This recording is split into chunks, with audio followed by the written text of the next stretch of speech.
سلامونه ستړي مشئ.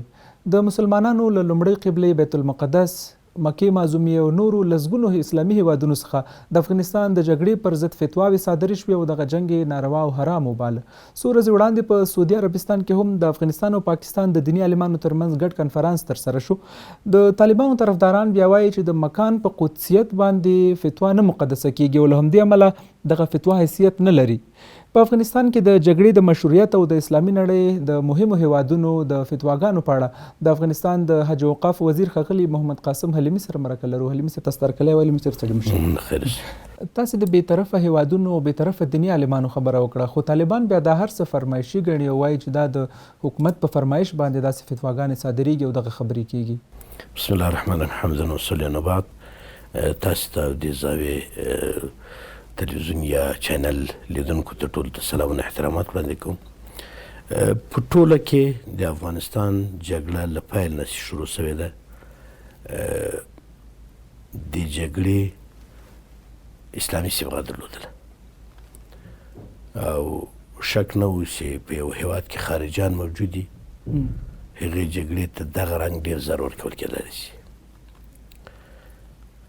داسې بیا کله د افغانستان نظام، د افغانستان اسلامي جمهوریت د ښاغلي کرزي صاحب په وخت کې د سولې وړاندیز وکړ، طالبانو ته یې د سولې دعوت ورکړ. په هغه وخت کې متاسفانه امریکایانو مداخله کوله، د سولې اجازه یې ورنه کړله تر څو چې طالب قوي سه او طالبانو چې بیا کله کرزي صاحب دعوت ورکړ بیا طالبانو نه منله. را به سودې ته چې په افغانستان کې روانه جګړه په دا څو کلونو کې، خصوصا کله چې د افغانستان اسلامي جمهوریت نظام حاکم سه، نظام د افغانانو په لاس کې ده، د افغانانو اساسي قانون جوړ سه، ټول هر څه د افغانانو په لاس کې دي. درې موضوعات پیدا شول. یو، آیا د خارجي ځواکونو یا د خارجیانو، د بهرانیانو، بالاخص حتی امریکایان کې وهم، د هغوی موجودیت په یو ملک کې د جهاد سبب ګرځي که نه؟ دا هغه څه و چې موږ له نړۍ سره بحث وکړو. ډېری اسلامي هیوادونه دي چې په هغه کې امریکایي ځواکونه پراته دي، جهاد کې نشته. دویم دلیل دا و چې آیا د مسلمان وژل په یو نوع د انواعو د جهاد دپاره دلیل ګرځېده شي که نه، یا جهاد په مسلمانانو باندې په کوم وخت کې واجبېدلی شي که نه؟ طبیعي خبره د دیني نصوص ته د انسان وژل یو له درې حالاتو نه دي. یا به هغه په حق باندې وژنې، قصاص کوي به، او یا به هغه محسن زانی، او یا به هغه له دین نه وتلی مرتدي. افغانان په عامه کې او دا احکام فردي دي، په فرد باندې حکم کیږي. که یو چا څوک قتل کړی، د هغه ورور، د هغه پلار، د هغه زوی پرې قصاص کیږي، ځکه چې جرم فردي ده په قرآن کې، ولا تزر وازرة وزر اخرى. که چا زنا کړی، محسن یعنې واده لري او هغه وژل کیږي، په هغه باندې حد جاري کیږي، دا هم حکم فردي ده. که څوک له اسلام نه وتلی، مسلمان یې بیرته له اسلام نه وتلی، مرتد سوی، اسلام نه مني، دا نه په اسلام نه پوهېږي یا اشتباه کوي، پوهېږي اسلام نه مني، مګر څو قضیې په محکمه کې درلودلې، دا هم حکم فردي ده. په عامو خلکو باندې هیڅ نوع جماعي حکم نشي کېدلی. بناء له دغو درې حالاتو نه بغیر هیڅ دلیل نشته په هیڅ نصوص قرآني او نبوي کې، په ټولو اقوال فقهي کې چې د انسان مرګ دی په یو نوع د انواعو سره جایز وي.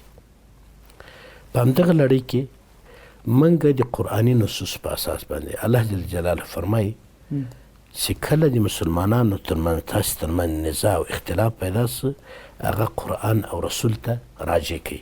قرآن او رسول ته دا معنی چې د اسلامي امت علماو ته راجع کوي قضیه، ځکه نبي علیه صلات وسلام خو دې منځ کې نشته. د اسلامي امت علماو ته راجع کوي، هغوی ته قضیه وړاندې کوي چې آیا دا قضیه کې موږ غلط یو که جانب مقابل غلط.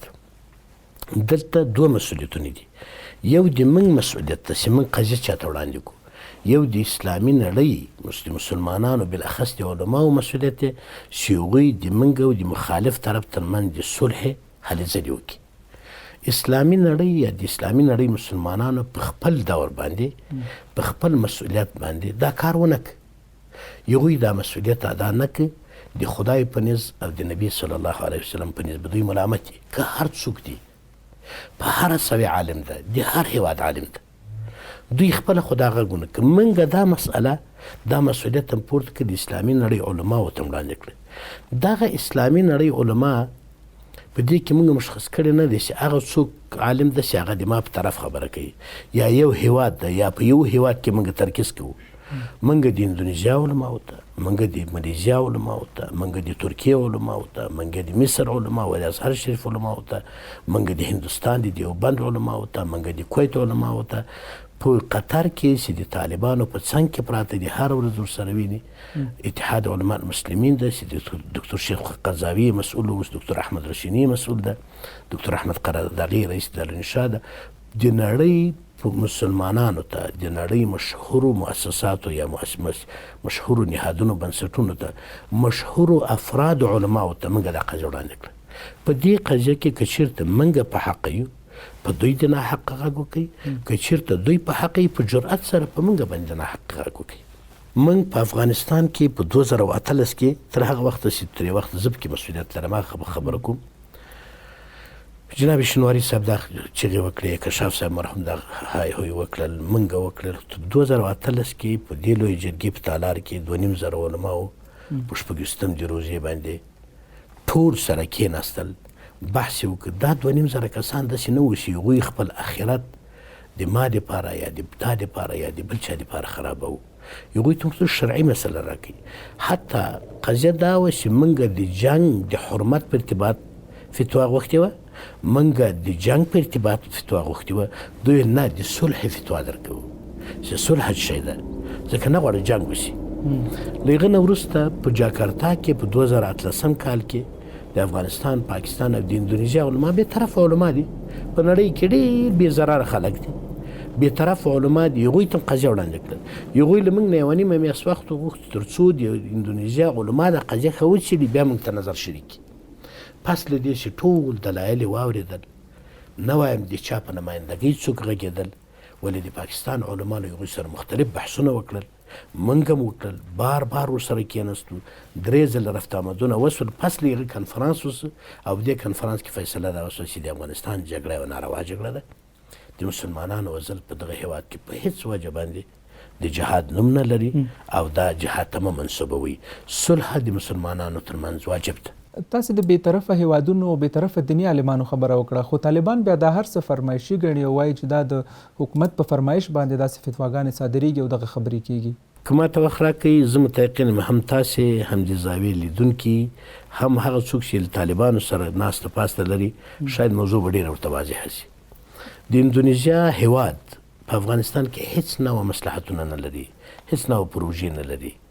یو مصلح یو مسلمان متدین هیواد ده، له هیچا سره امکان نه لري. د ملیزیا علماو ته هم دا قضیه وړاندې کړله، د کویت علما ډېر مشهور علما دي، هغوی ته هم دا قضیه وړاندې کړله. بالاخره د اندونیزیا په کنفرانس کې یو غوښتنه وسوله د علماو COIC یا د اسلامي همکاریو سازمان چې د ټول اسلامي نړۍ یو هغه قوي ترینه مرجع ده، دوی د اسلامي هیوادونو د علماو کنفرانس را جمع کړي، نه افغانستان او پاکستان او اندونیزیا، د اسلامي نړۍ علما.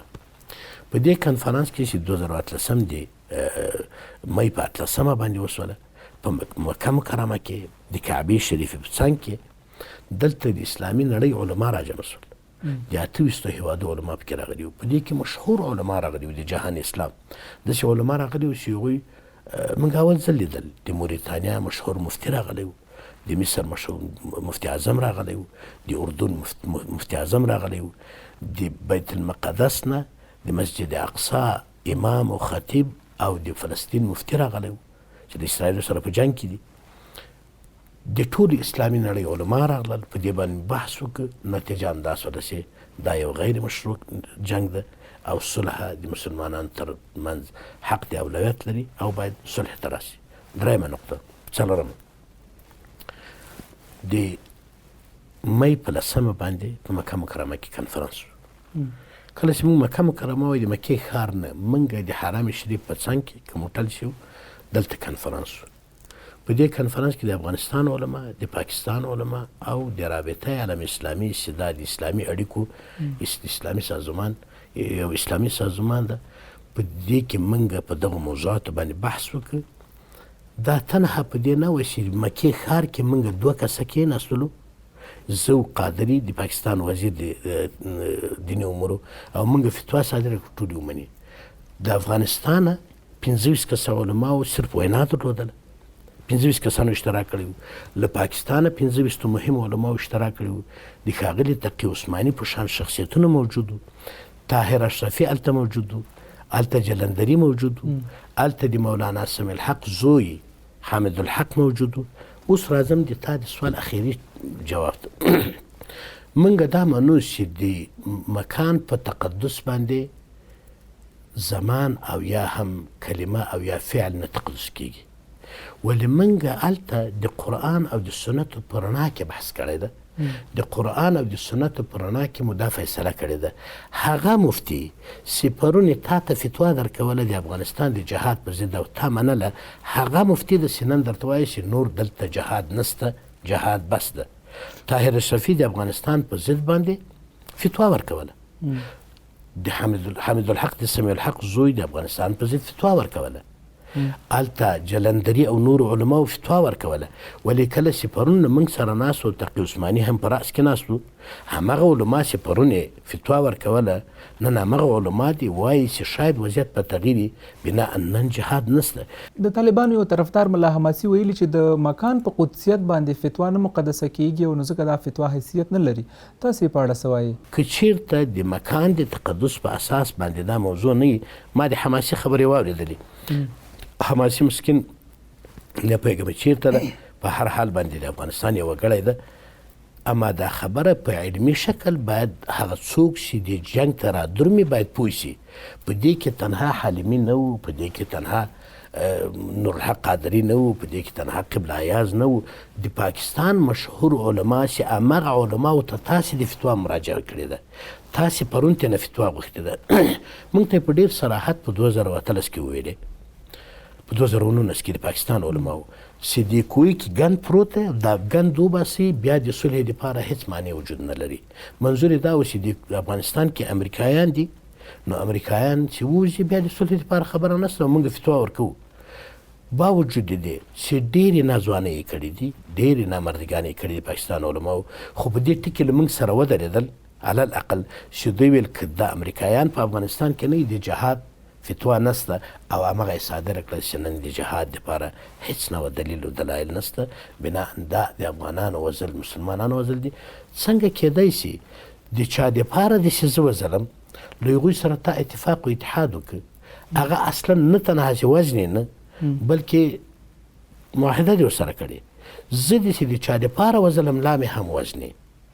دلته د قتل د مسلمانانو د وژنو، د تعمیر د ورانولو، د پلونو د پلچکو ورانولو، د برق د پایو ورانولو، د افغانستان د شتمنۍ سوځولو کوم شرعي دلیل شته؟ زه نه پوهېږم کوم شرعي دلیل.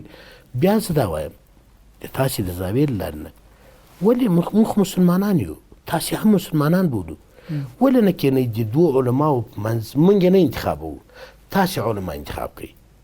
نه وایي چې دوه به موږ انتخاب کړو، دوه به تاسې انتخاب کړئ. تاسې د نړۍ مشهور علما انتخاب کړئ.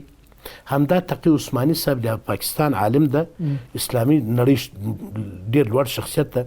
موږ همغه ته حاضر یو چې د هغه په مخکې به بحث وکړو. له دې نه خو وړاندې خبره نشي کېدلی چې چېرته تاسې غواړئ هلته به بحث ورسره وکړو. یو بل مفتي ده، نه مې نه پوهېږم چې غږېږي د زاویې لیدونکي راپورې ونه خاندي، لکه قرة سخلوکي مفتي رحیم الله نومېږي حقاني. د دې 3 فتواګانې ډېرې جالبې دي او دا نورې فتواګانې دي بیا لیدونکي په دې باندې قیاس کړي. هغه وایي چې دغه انتحاري حمله چې دوی استشهادي ورته وایي، دا په دغه رقم باندې کوم فارسي متن پیدا کړی، په دې باندې چې شي نو دا په کعبه کې هم جایز ده. بیا وایي چې دا کرامت انساني کرامت چې کله موږ کرامت ورته وایي چې انسان د کرامت درجې ته رسیږي. د کرامت درجه دا هم ده چې یو سړی به په امریکا کې او میرمن به دلته وي او بچی به پیدا شو، نو دا کرامت دی. نو دا د کرامت صاحب.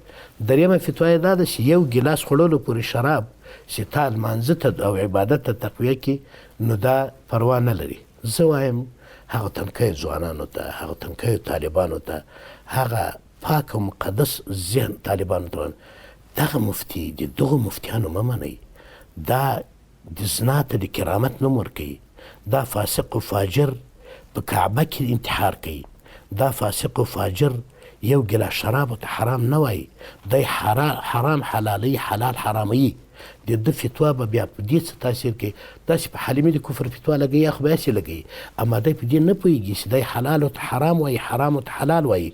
رسول الله فرمایي صلی الله علیه وسلم من حلل الحرام وحرم الحلال فقد کفر. چا چې حرامو ته حلال ویلي، حلالو ته حرام ویلي، هغه پخپله کافر دی.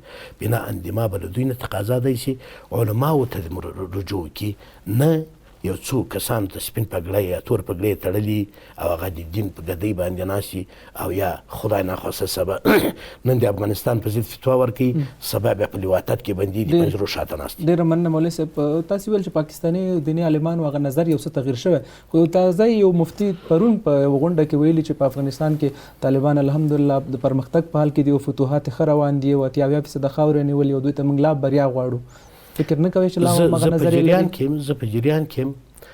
ښه موږ ما مخکې مو ویلي، کله چې بل ته وایي چې د یو فرد په خاطر باندې ټول مه مسؤل کوئ، موږ هم د یو فرد په خاطر باندې ټول خلک نه مسؤل کوو. ما د پاکستان له علماو سره د هغې په ارتباط خبرې کړې دي. هغه د مولانا فضل الرحمن د ډلې یو سړی ده. د فضل الرحمن خپله فضل الرحمن پرون په یو غونډه کې ویلي، زه راځم دې خبر ته. زه د فضل الرحمن د ډلې سړی ده، له فضل الرحمن سره هم اختلاف پیدا شوی دی. دوی اکثره متاسفانه د دوی علما سیاسي علما دي، سیاست ته ګوري، هغه فتوا ورکوي. زه وایم که دا سیاسي عالم فضل الرحمن ده، که دا سیاسي عالم حلیمي ده، دوی ته مراجعه مه کوئ. د امت تکړه علما په ټوله نړۍ کې معلوم دي، راځئ هغوی ته مراجعه وکړو، د هغوی د خبرو په اساس باندې موږ خپله قضیه حل کړو. د اسلامي نړۍ د لسګونه او مهمو فتواو سره سره طالب ولې بیا خپلې جګړې ته مشروعیت ورکوي او دغه فتواګانې او دغه د بیت المقدس او د مکې معظمې او د نورو مهمو اشخاصو فتواوې نه مني؟ یو خو پخوانی متل ده وایي قاضي زه ملامتولم ما ځان نه ملامتوم. یو بل متل موږ لرو چې ادې سرزوري اوس پورته اوبو کې ګوره. دوی سرزوري کوي او سرزوري د خدای د دین د حکم په مقابل کې کوي. دا چې دوی د خدای حکم نه مني، دا چې دوی د علماو فتوا نه مني، دا چې دوی قرآني آیاتونه او نبوي احادیث نه مني، دا خو هغه څه دی چې د خدای په مقابل کې څوک مقاومت کوي، تکبر کوي، او د هغوی په د الله جل جلاله د احکام په مقابل کې مقاومت کوي، هغوی ته خو د اصلاح نور دلیل نشته. څه چې له موږ سره دی، څه چې موږ د علماو په ټولنه کې د علماو په لهجه وایو، د علماو په ژبه یې وایو، هغه د قرآن او د سنت حکم داسې خلکو ته یې بیانوو. هدایت خو د الله جل جلاله داسې چاته یې کوي، چاته یې نه کوي. د موږ مسؤلیت هدایت نه ده، د موږ مسؤلیت دا ده چې موږ خلکو ته دین ابلاغ کړو. الله تعالی هم موږ ته صلاحیت نه درکړی. رسول الله ته وایي لیس علیک هداهم انک لا تهدی من احببت ولکن الله یهدی من یشاء ولیس علیک هداهم. الله تعالی پیغمبر ته وایي ته د هدایت والا نه یې، ته هدایت وکړې او ته چاته هدایت نه شې، هدایت ما ده. ان الینا ایابهم ثم ان علینا حسابهم. ما ته راځي، حساب له ما سره ده. دا خلک به د خدای حضور ته ورځي او الله به حساب ورسره کوي. زه بیا په ډېر وضاحت وایم، راسئ په نړۍ کې چې تاسې ګوته پکې ښودله په هغه عالم باندې او د نړۍ معترف به عالم یې، داسې نه لکه مفتي رحیم الله چې را پیدا کړي، د مفتي نوم هم پې کوي، یا بل چېرته یو پیدا کړی چې علی الاقل قوارې ته هم نه کتل کېږي. د مفتي د نړۍ علما راولئ ورسره کښېنئ، دیني بحث وکړي. په 100 کلو کې دوی دې ته حاضر نه شول چې دوی مذهبي یا شرعي بحث وکړي. په قطر کې د دوی علما ناست دلته. ولې نه حاضرېږي؟ مولوي صاحب شهاب الدین دلاور عالم سړی دی، شیخ صاحب سید رسول عالم ده، مولوي صاحب حقاني عالم ده، عبدالحکیم کله مو په باندې غږ کړی چې د مخامخ مناظرې لپاره دغه مجلس چې په مکه کې کېده په 2009 کې موږ په 2019 کې موږ پاکستان کې مجلس درلود. هلته تقي عثماني صاحب حاضر و په دې مجلس کې. تقي عثماني صاحب ویل چې دا مجلس داسې نشي کېدی د صلح چې تاسې ناست یې پاکستاني علماو سره. پاکستاني علماو تر څو چې تاسو د طالبانو نمایندګان نه یې، تاسو چې د هغوی په نمایندګي خبرې کوي ولې طالبان نه راځي موږ ورته ویلی چې دلته راځي موږ ته حاضر یو که د تا په مدرسه کې کینې موږ ته حاضر یو مولانا سمیع الحق ته ورته ویلي چې د تا په حقانیه کې موږ سره حاضر یو دوی تر اوسه پورې حاضر نه دي د ما یقین ده دوی دین د سیاست یې په دین غالبه ده فرق د اوسني تحریک او د پخواني تحریک دا و د ما شخصي تحلیل او هغه شناخت نشي دوی سره ده ډېر نیکان خلک پکې وو ډېر مشران خلک پکې وو موږ ورته احترام لرو لا هم شته پکې ولې دوی په اول د تحریک کې د اسلام لپاره راجګ سل قدرت ته ورسېدل اوس د قدرت لپاره جنګېږي اسلام یې رنګ او چتر ګرځولی تر اوسه پورې طالبانو په افغانستان کې د خپل جګړې یا جهاد لپاره د امریکایانو شتون یو وسیله بلله څه فکر کوي له دې وروسته به په کوم نوم د خپل جنګ ته دوام ورکوي نو دوی نه څوک دا پوښتنه کوي یو چا توپک په لاس کې د مسلمان وزني څوک په دې نه پوښتنه کوي چې ولې وزني دوی د هغه وخت لپاره هم دا کار دې دپاره نه وکړی چې تنها امریکایي وازه او خارجي وازه او مسلمان یې نه وازه دوی نه څوک دا پوښتنه کوي دوی خو د اسلامي نړۍ ټول مسلمانان علما تکفیر کوي او تکفیري مسله ډېره عادي مسله نه ده کله چې دی وایي چې د مکې ټول په مکه کې ټول علما چې راغلي وو دا د 28 د 10 هېوادونو علما چې راغلي وو یا به د دوی فتوا مني یا به هغه مسلمان هغه مفتي هغه عالم دی تکفیروي هغه ټول تکفیر کړل په اندونیزیا کې ټول علما تکفیر کړل یا د امریکا لاسپوڅي وبلل یا له اسلام نه لرې وبلل او یا په اسلام نه خبره وبلل یعنی په ټول جهان کې صرف دوی په اسلام پوهېږي په ټول جهان کې صرف دوی په کتاب پوهېږي په ټول جهان کې دوی له اسلام د احکامو نه خبر دي ځکه د اسلامي نړۍ علما خو ټول په ټوله اسلامي نړۍ کې د زاویې له چینل نه وایم په ټوله اسلامي نړۍ کې داسې معتبر عالم معتبر اسلامي بنسټ نشته چې د دوی له داعیې نه حمایت وکړي او یا دلیل وایي مستثنا له پاکستاني دیني عالمانو تر اوسه له پاکستانیانو اوس پاکستانیان نشته یو شمېر لا هم شته که یې هغوی ته موږ حاضر شو هغوی سره همیشه د دوی په نمایندګۍ هغوی خبرې کړي د دوی په نمایندګۍ هغوی جګړه کوي د دوی په نمایندګۍ باندې هغوی بحثونه کوي هغوی ته هم حاضر شو ورسره بحث وکړو د اوسني طالب او پخواني طالب په اړه ډېره کم اشاره وکړه که اوس نور هم پرې توضیح ورکړو فرق یې څه ده اوس ما درته زه په اول د ابتدا د تحریک کې نه وم په 1998 کې کابل ته راغلم اما پوهېدم چې هغوی د یو مقدس ارادې په اساس راپورته شوي خو قدرت ته پکې ورسېدل اما اوس د قدرت لپاره راپورته شوي مقدس نوم یې د ځان لپاره سایه سوری او چتر ګرځولی د جګړې پر وړاندې مبارزه کې د دیني عالمانو ونډه څومره مهمه ده او افغان دیني عالمانو دغه مسؤلیت تر کومه پورې په ښه ډول باندې ادا کړی د افغانستان علماو 100% کې ادا کړی همیشه قربانۍ ورکړي غږ یې پورته کړی دوی ته ورغلي ورسره ناست دي په شخصي توګه په رسمي توګه په جلساتو کې لکه ما چې یادونه وکړه په نړیوالو کنفرانسونو کې په کامله توګه باندې خپل مسؤلیت ادا کړی ده داسې بیا هم دوی جنگ د اسلام تر چتر لاندې کوي ولې اسلامي بحث ته حاضر نه دي دا د دوی مسؤلیت ده دیني مسؤلیت هم ده اخروي مسؤلیت هم ده دنیوي مسؤلیت هم ده په کلیو بانډو کې یو شمېر داسې دیني عالمان هم شته چې هغوی د طالبانو لاسپیکرونه ګرځېدلي دوی له تاسو سره ثبت دي نه دي ثبت پر وړاندې کوم اقدام شوی او که نه دی شوی موږ اقدام نه کوو تاسې شاهد وئ چې محترم مولوي صاحب انصاري مجيب الرحمن انصاري په هرات کې د نظام په مقابل کې هر څه وویلې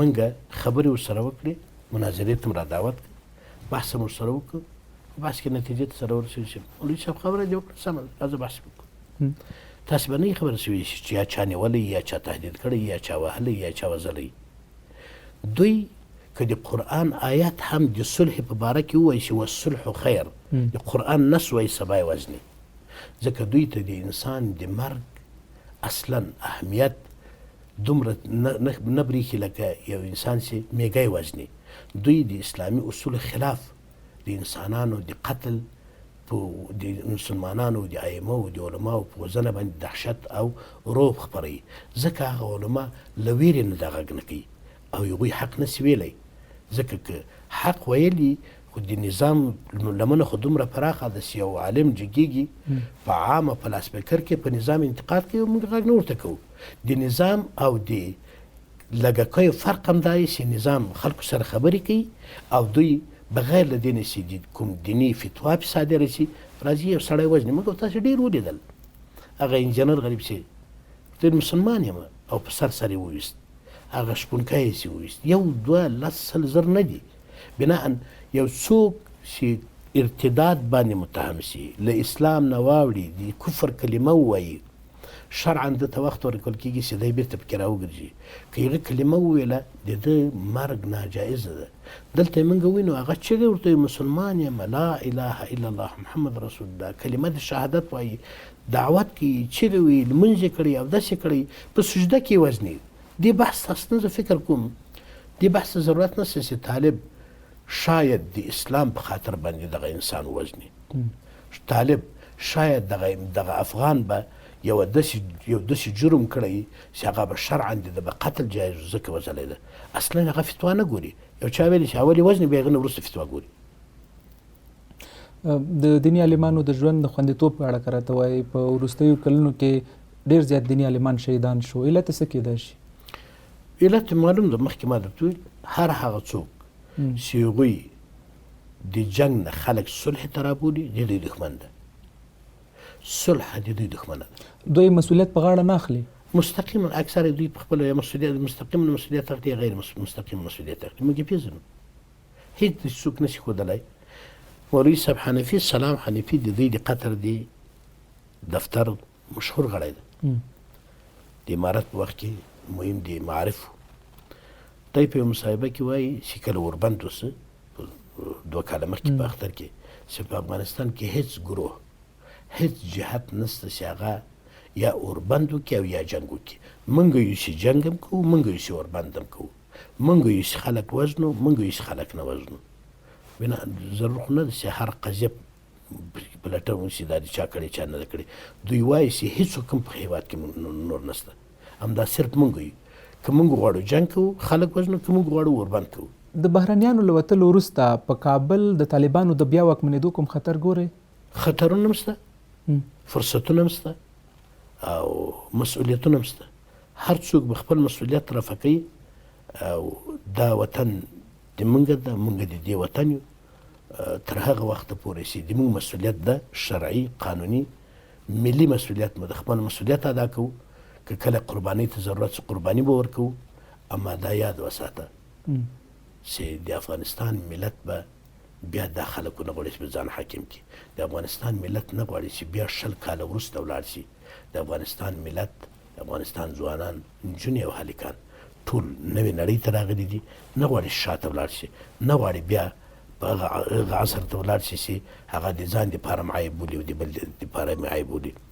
بیا هم درته وایم که طالب فکر کوي چې دی به په افغانستان حاکم وي او په افغانستان کې به نظام چلوي او نړۍ به ده ته ګوري، دا یو اشتباه ده او ښه ده د دې په اشتباه باندې سبا پوه کېږي، نن دې پوه شي.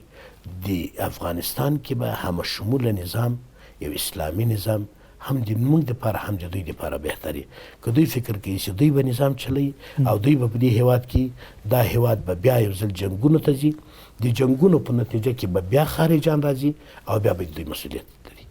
په دوحه کې د سولې له روانو خبرو اترو څخه څومره احوال لرئ او نتیجې ته یې څومره خوشبین یې خپله؟ د موږ پلاوی هلته ناسته، د دوی مې څو کسان هلته ناست دي، مسکینان بې صلاحیته دي، بې قدرته دي، ناتوانه دي. هغوی دپاره هم یو ښه زمینه ده.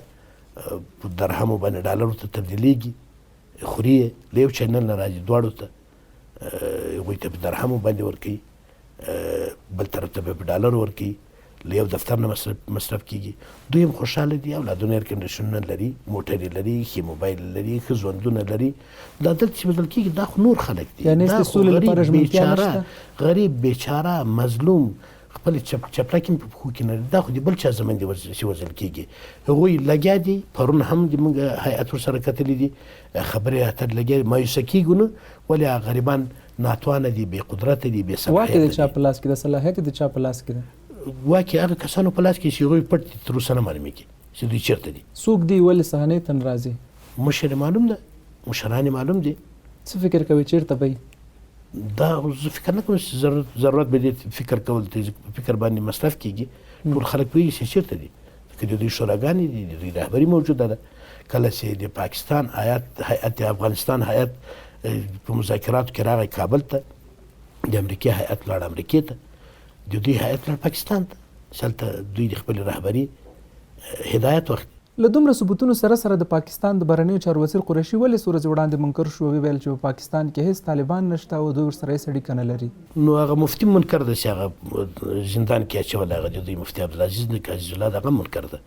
هغه بل مفتي هغه د اوقاف مفتي منکر و که نه، هغه مېرمنې سره چې انډیوالي درلودله، نو دوی خو ډېر منکر دي. مشرف هم تر هغو منکر و منګره دی، له ریاست جمهوري نه لرې سو، بیا صدراعظمي نه لرې سو، بیا خبرې وکړې. د دوی خو ټول منکر دي. اما انکار د دې دلیل نشي ګرځېدلی چې موږ ووایو صرف په روزه کې چې په میوند او په هلمند کې جنګ اوس پاکستان ته له 100 نه زیاتې جنازې ولاړې او دوی جنازې وکړې، هلته فاتحې واخیستلې، ویډیوګانې راووتلې. د قریشي انکار په خپله پارلمان کې څوک نه ورسره مني، خپله د پاکستان د پارلمان اعضا سیاسي نه ورسره مني. که یو طرف نه موږ د ښاغلي قریشي انکار ته اعتبار ورکو، بل طرف ته به د شیخ رشید احمد خبر ته څه وایو چې هغه وایي چې مړي دي هم دلته دي، ژوندي دي هم دلته دي، زخمي دي هم دلته معالجه کېږي، رهبري دي هم دلته ده، او هغه وزیر داخله ده. شاید د قریشي نه به د وزیر داخله معلومات زیات وي په دې ارتباط. په وروستیو کې چې ګورو طالبان په قطر کې د سولې له خبرو څخه تېښته کوي، ډېر زیات مجلسونو ته نه حاضرېږي. د سولې له مذاکراتو څخه یې طالبانو د تېښتې علت څه کېدلی شي؟ یو کاذب غرور. ولې په دغه کاذب غرور اخته دي؟ جهل. یعنی بیا څه غواړي؟ د جهالت حاکمیت. ډېره مننه. د وطن په هر ګوټ کې ناست دیني عالم او امام ته د لنډ پیغام اورو. له ټوپک نه مه ویرېږئ، د خدای له عذابه وویرېږئ. حق کلمه ووایئ، که پې مړه سئ شهیدان به یي. ډېره زیاته مننه. مننه، خیر سي. د زاویه نیوز درنو لیدونکو، دغه د افغانستان د حج اوقاف وزیر محمد قاسم حلیمي سره ځانګړې مرکه. تر بیا